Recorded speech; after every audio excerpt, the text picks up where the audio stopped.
From the EPR Creation Studio, this is Unconquered with Doc Staples, bringing you Mailbag Part 2, brought to you by EPR Creations, by Luis Marquez of Momentum Realty in Jacksonville, Florida, by Shenandoah Real Estate in the Research Triangle of North Carolina, by Benchmark Mortgage, in particular Justin Galloway, serving Florida, Tennessee, and Kentucky.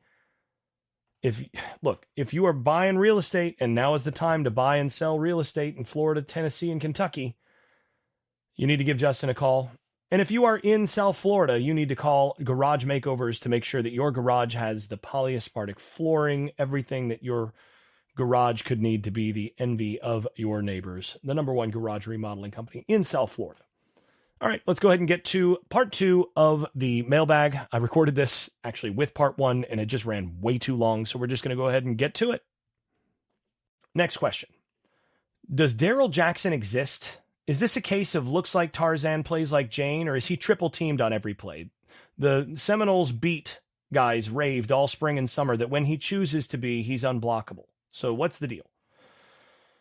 So, Jackson's he's been okay. He's been a good player, but he's not been the dominant force that a lot of folks kind of expected him to be. And part of this is that he is one of those guys where in bursts here and there, he can absolutely be dominant. He throws guys around and it's like, whoa. And, again, the weight room numbers, the just size, speed combination, he's done some things out there that have opened my eyes for sure. The problem is that the overall level of consistency still isn't quite high enough. And the other thing is that he's much more of a run stopping type defensive tackle than he is a pass rusher. So Farmer, for example, is going to cause more havoc. He's going to be more of a noticeable presence than Jackson, even when Jackson's actually doing his job and taking up a double team and forcing a back to run around him. I don't think Jackson has played poorly. I just don't think he's been quite as big of a difference maker as it was hoped he would be coming into and expected that he would be coming into this year. But he also, he brought some rust with him into the year as well. There's a difference between playing in the games and practicing. And I'm not sure he's fully made that leap. Now, he also didn't give the best look by deciding to take a trip to Turks and Caicos. I don't even know how you say that country. It shows you, what kind of what side of the tracks I'm from. But when he, apparently took a visit to them in the couple off days that they had, I don't really have a problem with that. But I do understand how folks who've been giving to the, NIL fund and all of that would feel that their funds are being mismanaged. But the reality is when you're paying guys 6 figures and, mid 6 figures for some of these guys, or, more than $100,000, I'll just say, what do you expect?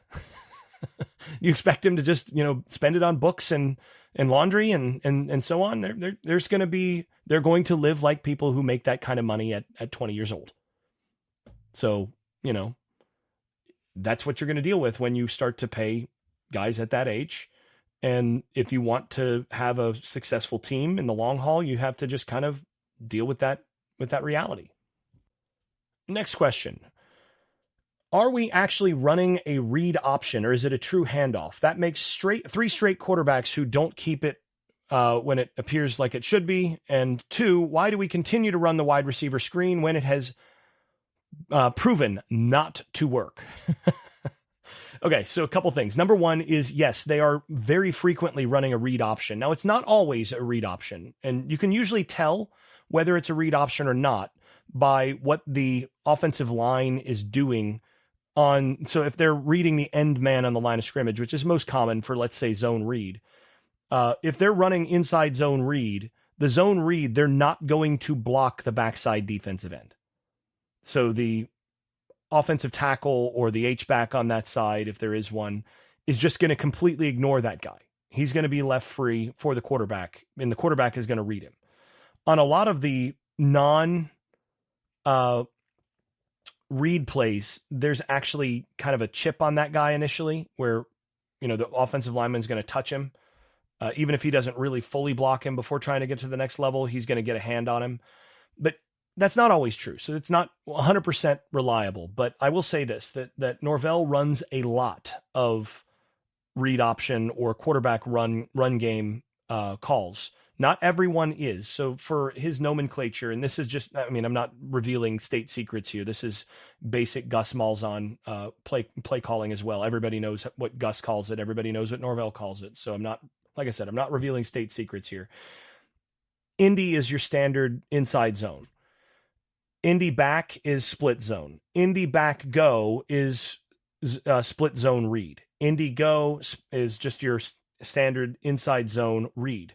So all you're doing is tagging the go tag on it, and that just tells the quarterback that he's reading it. They are reading it a good bit, and the quarterbacks have not done a very good job of reading that play and keeping it when they should. And actually, there were probably 4 or 5 plays in this last game where Brock Glenn should have kept it against Clemson and didn't.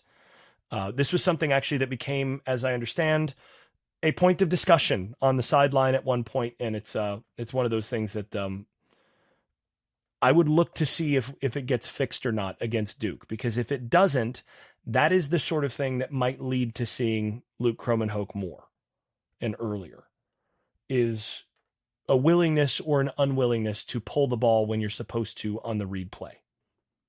As far as the wide receiver screens, the second part of the thing is, if you can't run the football in the box, you still have to be able to get some stuff that's going to be able to work a little bit in terms of establishing some sense of the running game. And what they're doing is they're basically box counting.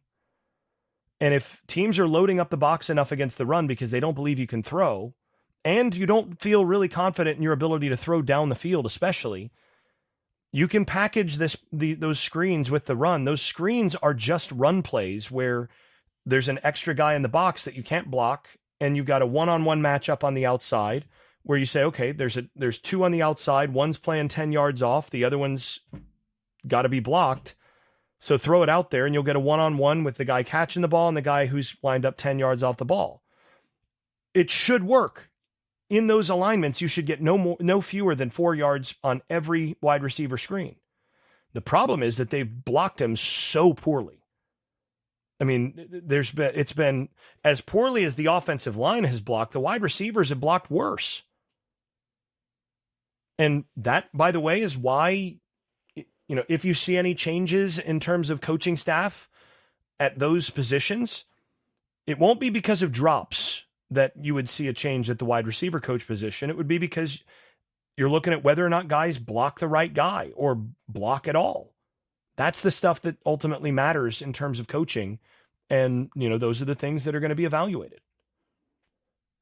Got another one said, I watched a decent amount of the Syracuse at UNLV game last night. If you get a chance, go back to the replay of last night's game and watch UNLV's offensive line work. Those guys move together like a well-rehearsed Russian ballet troupe. Great metaphor there, or simile. Very impressive. I looked up who their O-line coach is, Vance Weiss, and noted that he previously worked for Justin Fuente at both Memphis and Virginia Tech. Hopefully, Norvell rids himself of this utterly useless OC at season's end and goes and gets this Mr. Weiss gentleman. Well, UNLV does have a good offense. It's interesting. Take a look at who their offensive coordinator is and who he coached under and where he kind of got his start. There's a lot of connections there that are noteworthy. That doesn't mean anything, in terms of guarantees or whatever, but it's just worth noting. Okay, next question. Listen to your mailbox episode from a couple days back with your discussions around the current and possible future FSU staff in relationship to recruiting for the next mailbag episode. Let's say for discussion's sake that Norvell hired you to be the new offensive line coach primarily because of your recruiting chops. Could you describe what a typical week for you would look like in season? What does a normal in-season week look like for a guy that's an ace recruiter? What are you spending those 16-hour workdays doing? Oh, wow. Well, first of all, it's not just about what you're doing week in, week out during the season. First of all, if you're an ace recruiter, part of what you're able to do is you are magnetic with those players and with their family to where when you visit them at the school. So right now, this is a bye week. Over the weekend, over the last week, they've been visiting different schools. They've been going and glad handing and talking to players and coaches and all of this. You are a magnetic person that is able to persuade a 17-year-old and his family and his handlers that you are absolutely the kind of person that he wants to spend a minimum of 20 hours a week with, and that you're going to look after both his overall well-being and develop him to for the NFL, for the next level, and take care of him like your own son and all of that. So a big part of it, of being an ace recruiter, is just that aspect. But the other part is just putting in the time to text message every day, in many cases, the players that you're actively recruiting every day, and building up a rapport and conversation with those guys on that, getting them to call you, because you get one call per week, but getting them to call you and just talk. You're watching their high school game from the last week, and then you send in, a couple tips. You touch base with their coaches. You talk to their coaches and to their handlers. You're doing all of this additional work. A lot of these guys have multiple phones. I mean, it's, there are certain stereotypes about guys that have, more than one phone. Well, a lot of these guys, they've got their recruiting phone and they just they're just on the phone all the time. If you're not grinding film, actively coaching your personnel in practice, and, doing the game planning type stuff and the practice prep that you have to do, then the expectation is that you are on your phone, either texting or directly talking to someone related to recruiting. That's basically the expectation. You're going to be spending a lot of time doing that. That's your day to day. And, you even get certain situations where, maybe I'm playing NCAA football and I have, I know the various players that I'm recruiting have my gamer tag, and they know to get on and we can play a game together and chat while we're playing. You try to do anything possible like this to try to build rapport and to do all of that. The other thing is that you have to be a very good evaluator. You have to be able to recognize which guy is likely to grow into the kind of player that is going to become an excellent offensive lineman versus a guy that, maybe isn't going to develop. You have to evaluate really well. You have to be able to know and this is one of the key secrets to being an ace recruiter. You have to be able to know, is this guy stringing me along? And do I need to cut bait? Or is this guy going to stick? Like, how good is my rapport really? And that's actually been a problem for this Florida State staff. There are several guys on this staff that have problems connecting. And as a result, one of the things that happens with that is if you don't connect well enough, it's often hard to tell whether he's really that into you or not. Because if you don't know what that real connection feels like, well, maybe he's just not that into you and you just didn't recognize the signs. And that's happened to them more than once on some big fish. And one of the things that you have to be able to do is you have to be able to establish, okay, are we getting this guy or not? And if not, I need to move to that guy before I completely whiff at my spot, because this guy might be a 9.5, but that guy there is an 8.5. And if I don't get that 8.5, then I'm going to be down going after a 6 or transfer portaling. And I better make sure that I can at least land that 8.5 who really wants in. Because if I neglect him for too long chasing the 9.5, then he's going to go elsewhere and I'm going to get neither. So you have to be able to really feel that out too. And that's a big part of the art that makes you an ace recruiter. Next question. Since this season has imploded, time already to think about changes for next. Norvell needs to rethink his role as an offensive coordinator. Smart, Day, etc. aren't trying to do the dual role thing. Reaction. Should Mike Norvell give up being the play caller? So I've talked about this for years. First of all, I don't think Mike Norvell and play calling are a primary problem for Florida State at all. Norvell is one of the best play callers in the game and has been recognized as such by many of his colleagues for a long time. He's very good at what he does on that. My general rule is, unless you have a really good reason for doing it, you don't give up what made you such a good coach to begin with. And one of the things that set Mike Norvell apart from the start is he's a really good offensive coordinator and good play caller. Smart doesn't call plays because he's a defensive coordinator. And I've talked about this for years. It is much harder to run your own defense as a head coach than it is to run your own offense. It is just much harder to be that involved on the defensive side because the game essentially is dictated by the offense. How fast you go is dictated by the offense. What kind of personnel is on the field? Dictated by the offense. Whether you go for it on fourth down or what kind of play you call on third down, those are decisions that the head coach needs to be involved in. And guess what? Those are decisions that aren't up to the defense. And when you're assessing a lot of the different kind of mechanics of the game, you end up having to do it sort of from the offensive side first. To be a defensive coordinator, when you're making the defensive adjustments on the sideline, between drives and all of that, you're talking on the headset about that stuff. That's when all of a sudden, oh, wait, shoot, it's 4th and 2. What should we do? You have to make those are the kinds of decisions you have to make as a head coach. If you're an offensive coach, you're already paying attention to all the same stuff that you would be as a head coach. It's just as a head coach, you make those decisions. And in practice, in terms of how practice is run, it's just much easier to be an offensive-minded head coach than it is a defensive-minded head coach. That's why you see Saban, Smart, your defensive head coaches almost inevitably, within a year or two, give up running their own defense. They hire the best guy they can. They coach that guy. They set the agenda in terms of what they're going to run defensively, but they turn over the actual day-to-day running of it to somebody else because it's just really hard to do as a head coach. Now, Day was the play caller until recently, but he went and hired his mentor, Chip Kelly, as a play caller. Okay, that's a little different.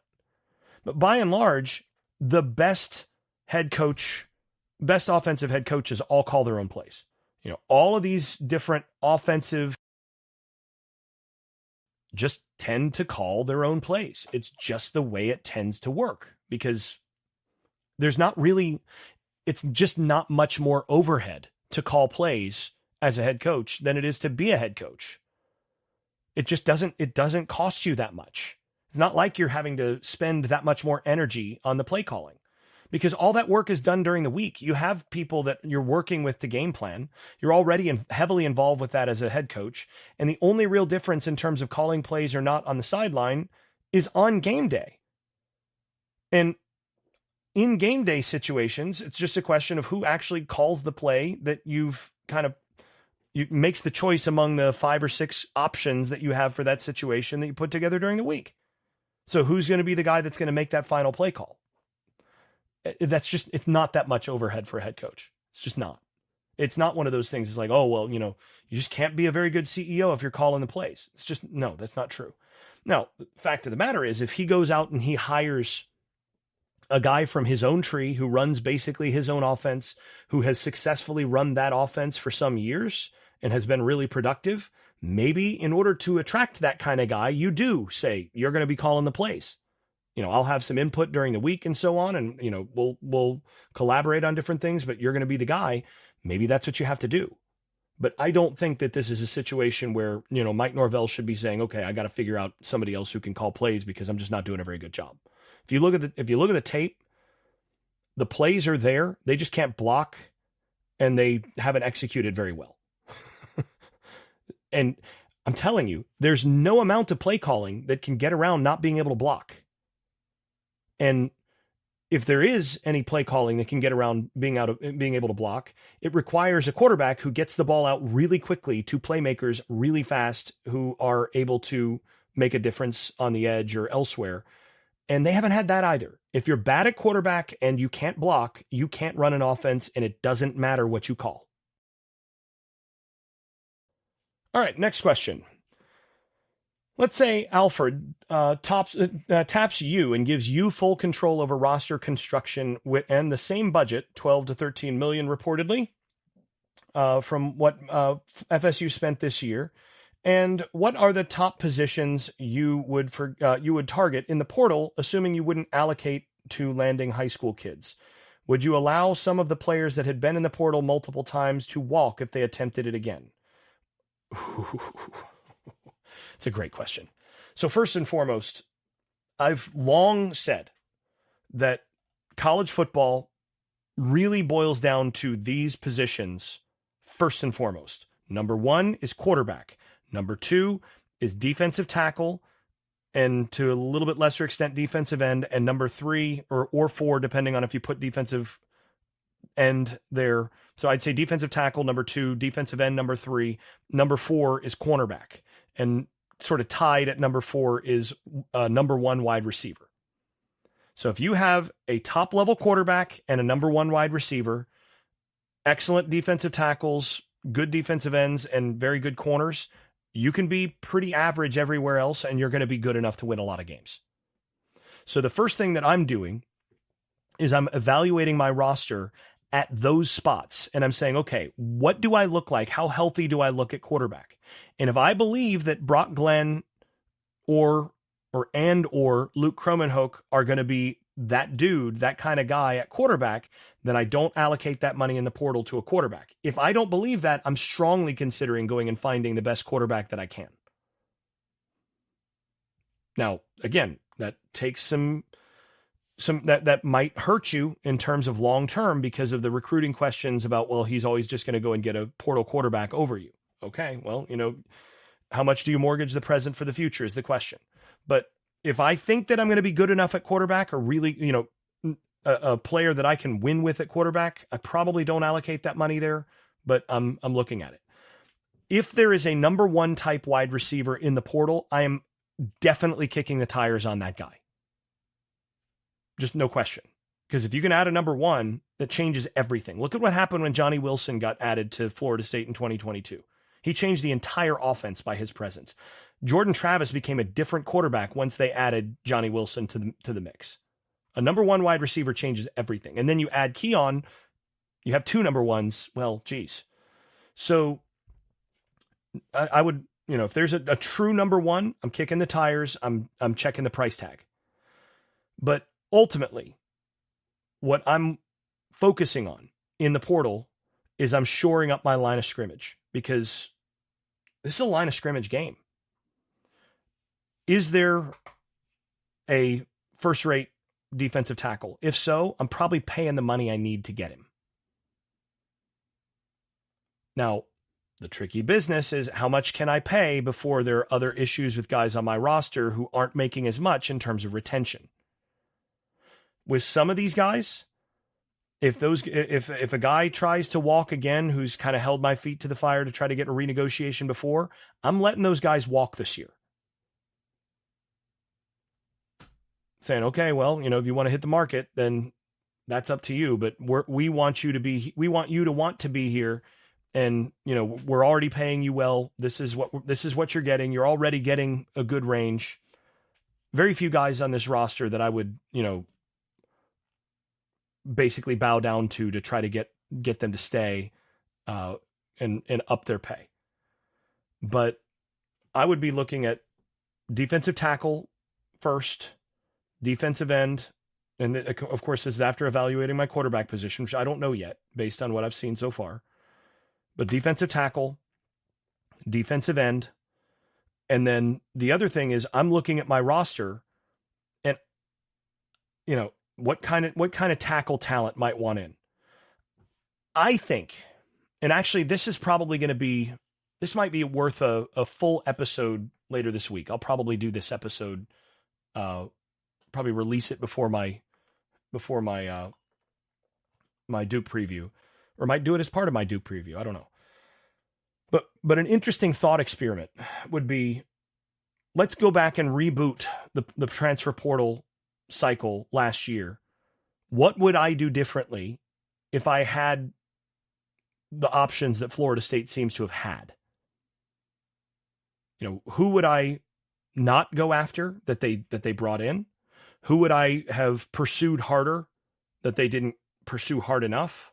I can tell you two guys right off the bat that I was not happy at the time. And, and part of this is I'm going to try not to Monday morning quarterback this too much. I'm going to try to first guess this rather than second guess this. And I've got the receipts in my text messages going back and forth with guys who were in the know about what was going on, saying, well, geez, I mean, I think that's a mistake. Number one mistake is letting Bless Harris go. He took a moderate pay bump, but I thought between the two, I mean, they were choosing essentially between, they felt they were choosing between Bless Harris and Byers, and I thought they chose the wrong guy. I would have preferred them to keep Bless Harris because I want a little bit more mobile tackles, and I want a guy that I know can develop a little bit more as a pass blocker. They wanted to build more of a bully in terms of a run game to get big and be able to push guys around. I just was never really fully sold on Byers. Keep Bless Harris and up him to what he needs to be kept on the roster and make sure that he's in the rotation no matter what, that he's going to be essentially a starter rotation guy. I think that would have fixed a lot. And, I would have preferred to move Byers inside, but even now, I mean, in the new depth chart, they haven't moved Byers inside, which tells me they just don't believe he can play guard, which is interesting because I've always graded him out or evaluated him as a guard first. But secondly, the offensive tackle from Indiana that came down, I would have paid the money for him. I would have offered him more money, and you keep Harris, you keep him on the roster. Now you've got Washington, Harris, the guy from Indiana whose name is escaping me, but this is the stuff that, I would want to handle the line of scrimmage first and foremost and feel like I essentially, I want to be really good at the offensive tackles so that I can single block guys. I want to be really good at defensive tackle and then have some physicality at edge so that I don't give up a bunch in the running game. I'm going to put the majority of my money there and at a number one wide receiver. Other than that, I think you have to start really looking at your budget allocation and saying, I'm going to pay the money to get at least second tier, or tier 1 at 1B line of scrimmage recruits. Because the issue is that those guys get really expensive when they hit the portal. Your top level defensive tackles, offensive tackles, offensive linemen. I would want to go after more of the, to pay a little bit more money to get first-rate defensive tackles, offensive tackle recruits, center recruit, those positions, because I want those guys developing in my program, and it should be cheaper to retain them than it is to get new ones from the portal. That's just my view. You recruit the line of scrimmage out of high school as much as possible, and then you can kind of fill skill position guys from the portal from there. So long-term, that would be my strategy. Short-term, I think you have to fill the offensive line in the portal and try to find one number one receiver if you can. But beyond that, I mean, it's a hard business. But this is a good enough question that I'm going to have to revisit this in another probably couple episodes. It'll be worth it coming up. So yeah, good question. I'll do what I can to answer that in the near future. All right. Well, that's been quite a 2-episode stretch of mailbag, and I've still got more to address, but we'll go ahead and wrap here for episode number 2 of the Midseason Mailbag, and see if maybe we can get one more pre-Duke episode released as well. But until then, this has been Unconquered with Doc Staples. Thanks for listening. If you've been enjoying this podcast, please leave a 5-star rating over at Apple Podcasts and wherever else you listen to podcasts. Post and repost episodes on social media and tell a friend. And if you haven't left a review in a while, do it again. It really does help the visibility of the podcast. Before we go, I'd also like to thank my advertising partners once more. That's EPR Creations, Luis Marquez of Momentum Realty in Jacksonville, Florida, Shenandoah Real Estate, in the Research Triangle of North Carolina, Garage Makeovers, the #1 garage remodeling company in South Florida, and Justin Galloway of Benchmark Mortgage, serving Florida, Tennessee, and Kentucky. You can also stop by the Unconquered Shop at unconqueredpodcast.com, where you can buy stickers, pins, magnets, t-shirts, and other swag. I am especially grateful for those of you at the Dynasty level. That is Brian Leininger, Dave Blair, Jack Horton, Jonathan Kennedy, Lee Caswell, Travis Smith, and Tyler Kashishki. You all are far more generous than I deserve. Thanks to you all. This has been Unconquered with Doc Staples. I'm your host, Jason Staples. Thanks for listening, and thanks for your support. I made this.